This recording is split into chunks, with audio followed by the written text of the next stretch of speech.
حضرت بلال سے لوگوں نے کہا آپ نبی پاک سے متاثر کیسے ہوئے؟ تو جناب بلال کہنے لگے میں زیادہ لوگوں کو، مکے کے لوگوں کو جانتا ہی نہیں تھا، چونکہ میری ڈیوٹی تھی گھر میں کام کرنے کی، اور مجھے سخت سزا ملتی تھی امیہ بن خلف کی طرف سے۔ بلکہ تحقیق یہ ہے کہ یہ عبداللہ بن جدعان کے غلام تھے۔ امیہ بن خلف نے تو جب انہوں نے کلمہ پڑھا تو پھر خریدا۔ عبداللہ بن جدعان کہنے لگا میں فارغ نہیں، آپ لے لیں، آپ اس کو سزائیں دیں۔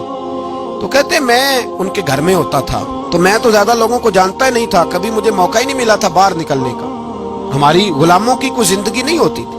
حضرت بلال کہتے ہیں ایک دن مجھے بخار چڑھ گیا بڑا تیز، میں لوگوں کو جانتا نہیں تھا۔ فرماتے مجھے تیز بخار چڑھ گیا تو ٹھنڈ بڑی سخت تھی، میرے مالک نے مجھے کئی کلو جوں دیے پیسنے کو چکی پہ۔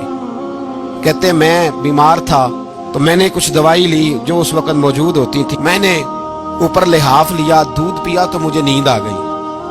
جب میں سویا تو میرا مالک آ گیا، اس نے آ کر کے مجھے سوئے ہوئے دیکھا تو کھینچ کر کمبل اتارا، رضائی اتاری، لحاف اتارا، کہنے لگا اب تیری سزا یہ ہے کہ تو کھلے میدان میں بیٹھے گا، وہاں چکی پیسے گا، اور دوسری سزا یہ ہے کہ تجھے قمیض پہننے کی بھی اجازت نہیں۔ حضرت بلال کہتے ہیں تیز بخار، ٹھنڈ کا عالم، اور جب میں چکی پیس رہا تھا تو رو رہا تھا۔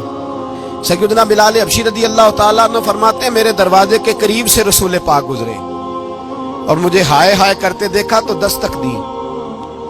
میں نے کہا کون ہے؟ دروازہ کھلے آ جاؤ۔ محبوب اندر آئے تو پوچھنے لگے کیوں رو رہے ہو؟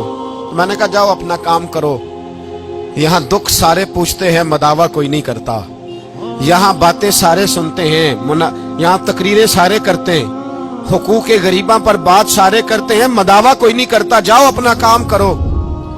کہتے ہیں میں نے سخت جملے کہے معاذ اللہ، حضور چلے گئے، اور جب حضور جا رہے تھے تو میں کہہ رہا تھا بس جا رہے ہو نا، میں نے پہلے ہی کہا تھا جاؤ۔ کہتے ہیں قربان جاؤں، تھوڑی دیر گزری تو اللہ کے رسول کے ہاتھ میں گرم دودھ کا پیالہ تھا، کھجوریں تھی، حضور تشریف لائے اور کریم رسول نے مجھے کھجوریں دی، دودھ پلایا اور کہا چل جا کمبل میں بیٹھ جا۔ تو میں نے کہا چکی کون پیسے گا؟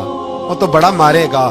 کہتے ہیں لوگو اس نبی کا میلاد اور معراج بھول نہ جانا، اس رسول پاک کی محبتوں میں کمی نہ آنے دینا، اس محبوب کا نعرہ ساری دنیا میں لگا دینا۔ فرماتے ہیں میرے حبیب کے میں قربان جاؤں، مصطفیٰ کریم نے فرمایا تو بیٹھ رضائی میں اور آج تیرے حصے کی چکی میں پیسوں گا۔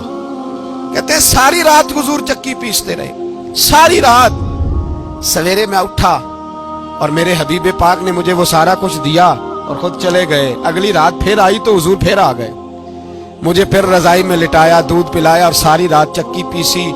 کہتے ہیں بس تیسرے دن حضور چکی پیس کے جانے لگے تو میں نے قدم تھام لیے، میں نے کہا حبیبہ دنیا ساری جھوٹ بولتی ہے، زمانہ سارا غلط کہتا ہے، جو غلاموں کے حصے کا کام کرے وہ اللہ کا سچا رسول ہوا کرتا ہے۔